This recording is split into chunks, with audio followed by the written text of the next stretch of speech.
میرے نبی کریم علیہ الصلاۃ والسلام سے پوچھا گیا تھا یا رسول اللہ ذلت کیا ہے؟ فرمایا لالچ کرنا۔ تو حضور عزت کیا ہے؟ فرمایا جو رب نے تجھے دیا اس پہ راضی ہو جا، اللہ عزت عطا فرما دے گا۔ قناعت میں عزت ہے، لالچ میں ذلت ہے۔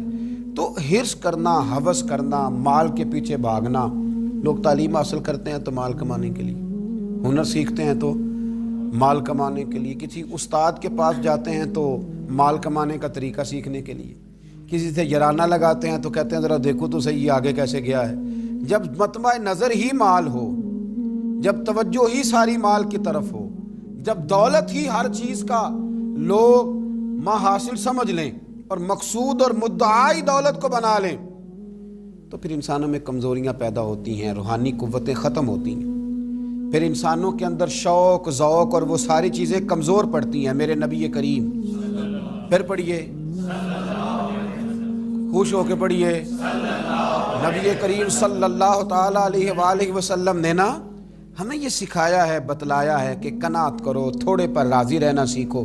اور حضور علیہ الصلاۃ والسلام نے ارشاد فرمایا، مسند امام احمد بن حنبل میں حدیث موجود ہے، فرمایا اللہ تعالیٰ سے ایسی خواہشات سے پناہ مانگا کرو جو خواہشات تمہیں عیب میں ڈال دیں، اور فرمایا ایسی خواہش سے بھی اللہ کی پناہ مانگو جو خواہش پوری کرو تو وہ خواہش ایک اور خواہش میں ڈال دے۔ اللہ کی پناہ مانگو اس خواہش سے کہ جو پوری کی جائے تو پھر ایک اور خواہش میں تمہیں ڈال دے، اس سے اللہ تعالیٰ کی پناہ مانگو، پناہ مانگو، اللہ تبارک و تعالیٰ کی پناہ مانگو۔ بزرگوں نے لکھا ہے، حضرت محدث ابن جوزی علیہ رحمہ نے، کہ ایک شخص تھا، اس کے گھر میں ایک ناگن رہتی تھی۔ ناگن، وہ ناگن سونے کا انڈا دیتی تھی۔ بزرگ جب حکایات بیان کرتے تو سمجھانے کے لیے بیان کرتے، سونے کا انڈا دیتی تھی۔ اس ناگن نے اس طرح کیا کہ ایک دن اس کے گھوڑے کو ڈس لیا، گھوڑا مر گیا۔ گھر والوں نے شکایت کری کہ اس کو مار دینا چاہیے، گھوڑا آج اس کے ڈسنے سے مر گیا، یہ ناگن ہے، سونے کا انڈا تو دے گی لیکن ڈسے گی بھی ضرور، یہ ناگن ہے، انڈا سونے کا دے گی پر ڈسنا اس کی فطرت ہے، یہ ڈسے گی بھی۔ اس نے کہا بھی کوئی بات نہیں، سونے کے انڈے سے کئی گھوڑے آ جاتے ہیں، مر گیا تو کیا ہوا۔ کچھ دنوں کے بعد اس ناگن نے کتے کو ڈسا، کتا بھی مر گیا۔ گھر والوں نے شور مچایا کہ یہ ناگن ہے تو اسے دودھ پلاتا ہے، یہ سونے کا انڈا تو دے گی پر ڈسے گی بھی، اس لیے کہ ڈسنا اس کی فطرت ہے، اس کی طبیعت ہے۔ اس نے کہا کوئی بات نہیں، سونے کے انڈے سے کئی کتے خریدے جا سکتے ہیں۔ کچھ دنوں کے بعد اس نے پڑوسیوں کے کچھ جانوروں کو بھی ڈسا، لیکن جب انسان کی آنکھوں کے سامنے سونے کے انڈے کی اینک لگی ہوتی ہے نا، پھر کتنے لوگ ڈسے جا رہے ہیں اس کی پرواہ نہیں ہوتی۔ جب سونے کے انڈوں کی اینک لگ جاتی ہے، پھر کتنے غریبوں کی کٹیا جلتی ہے پر اس کی پرواہ نہیں ہوتی۔ جب سونے کے انڈوں کی اینک لگ جاتی ہے، پھر کتنے رشتے ٹوٹتے ہیں، لوگ پرواہ نہیں کرتے۔ سونے کے انڈے کی اینک لگی ہوئی تھی۔ پھر ایک وقت ایسا بھی آیا کہ اس شخص کا ایک ہی جوان بیٹا تھا، ایک ہی بیٹا، جس کی طرف دیکھ دیکھ کے ماں باپ جیتے تھے، جو ان کی آرزوؤں کی امیدوں کا مسکن تھا، جو ان کی آنکھوں کی ٹھنڈک تھا، روشنی تھا۔ اس ناگن نے پھر اس بچے کو ڈسا، اور جب اس بچے کا جنازہ اٹھا تو پھر اس نے ہاتھ میں ڈنڈا پکڑا، اور ڈنڈا پکڑ کے جب وہ مارنے لگا نا ناگن کو، تو اس کی بیوی کہنے لگی اسے نہ مار، اپنے اندر کے لالچ کو ڈنڈا مار، اپنے اندر کی اس حرص کو، اس ہوس کو، اس طمع کو، جس نے آج میرے بیٹے کی جان لے لی، جس نے ایک ماں کی گود اجاڑ ڈالی، جس نے اس گھر کی ساری خوشیوں کو تباہ کر دیا، اس لالچ پہ ڈنڈے برسا، جس نے تباہ کر کے رکھ دیا ہر چیز کو، جس نے کچھ بھی آج باقی نہیں چھوڑا، بے قدراں کچھ قدر نہ جاتی، کیتی خوب تسلی ہو، اے دنیا دار پجاری زر دے، کتیاں دے گل ٹلی ہو۔ میرے نبی کریم علیہ السلام نے فرمایا دنیا کا مال مردار ہے اور طلب کرنے والے کتے، مردار مال کو طلب کر رہے ہیں۔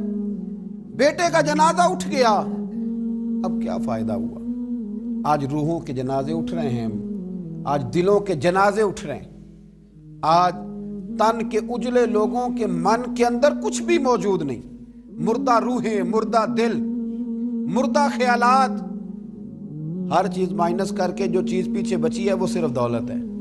हर चीज माइनस करके हमारे पास जो पीछे बची हैं वो जायदादें हैं। हर चीज माइनस करके जो हमने बचाया है वो दुनिया का माल है। बाकी हर चीज तबाह हो गई। भाई के साथ झगड़ा चल गया है, चूंकि एक 4 मरले के प्लाट का मामला था। वालिद के साथ तनाज़ा चल गया है, चूंकि उसने हमें हिस्सा कम दिया था। अम्मा के साथ झगड़ा है, क्योंकि वो बड़े भाई की जायदाद ज्यादा देने के हक में है।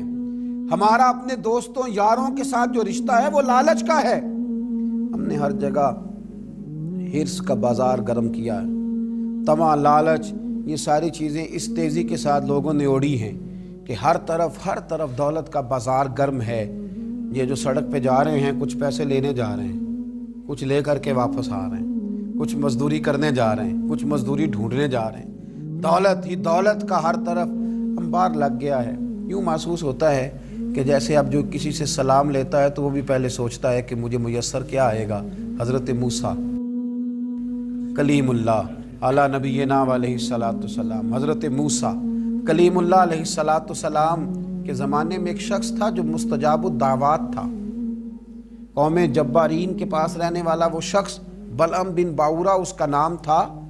मुस्तजाबुद दावात था। अल्लाह ने उसे ये दर्जा अता किया था कि जो दुआ करता था रब उसकी कबूल फरमा लेता था। उसकी दुआएं मकबूल होती थी। इतना अल्लाह करीम ने उसे नवाजा था। जब हज़रत मूसा अलैहिस्सलाम बनी इसराइल को लेकर उस कौम की तरफ गए ना जिहाद करने के लिए, तो बलअम बिन बाऊरा पहाड़ पर इबादत करता था।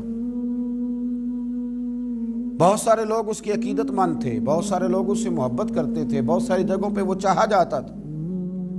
जब उसकी तरफ हज़रत मूसा उस कौम की तरफ हमला करने के लिए जा रहे थे तो लोगों ने उससे कहा कि तू इस तरह करके दुआ कर कि हज़रत मूसा की कौम रस्ते में ही तबाह हो जाए माज़अल्लाह, क्योंकि तेरी दुआएं कबूल होती हैं। तो ये दुआ कर कि रस्ते में ही वो सब लोग ख़त्म हो जाए। उसने कहा क्या बेवकूफ़ी करते हो, अल्लाह के नबी के बारे में दुआ कर दूँ, पैगम्बर खुदा के बारे में, हज़रत मूसा कलीम के बारे में क्या बेवकूफ़ी करते हो।